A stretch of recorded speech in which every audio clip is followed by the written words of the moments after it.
बिस्मिल्लाहिर्रहमानिर्रहीम। अस्सलाम वालेकुम वरहमतुल्लाहि वबरकातुहू। मैं मुस्लिम बुज़दार, आप देख रहे हैं यूट्यूब चैनल नशात सानिया। सबसे पहले दुरूद और सलाम अल्लाहुम्मा सल्ली अला मुहम्मद व अला आलि मुहम्मद कमा सल्लैता अला इब्राहीम व अला आलि इब्राहीम इन्नका हमीदुम मजीद। अल्लाहुम्मा बारिक अला मुहम्मद व अला आलि मुहम्मद कमा बारकता अला इब्राहीम व अला आलि इब्राहीम इन्नका हमीदुम मजीद।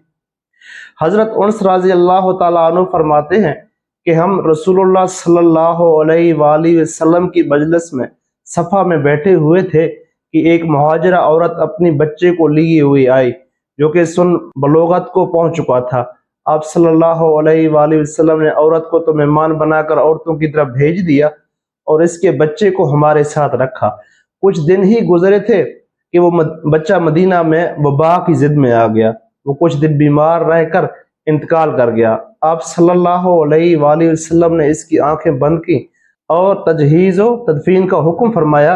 जब हमने इसको गुस्ल देना चाहा तो आप सल्लल्लाहु अलैहि वसल्लम ने फरमाया, उनसे इसकी माँ को जाकर खबर दो।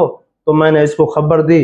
वो फरमाते हैं कि वो आई और इसके कदमों के पास बैठ गई, इसका अंगूठा पकड़ा, फिर कहने लगी, ऐ अल्लाह, मैं तुझ पर खुशी से इस्लाम लाई और मैंने बेरगबती इख्तियार करते हुए बुतों की पूजा की मुखालफत की और शौक से तेरी और राह में हिजरत की। हजरत उनस रज़ी अल्लाह तआला अन्हु फरमाते हैं कि अल्लाह की कसम, इसकी बात पूरी भी ना हुई थी कि इसके कदमों ने हरकत की और इसने अपने चेहरे से कफन हटाया और आप सल्लल्लाहु अलैहि वसल्लम के दुनिया से रहलत फरमाने और इसकी माँ की इंतकाल के बाद तक जिंदा रहा।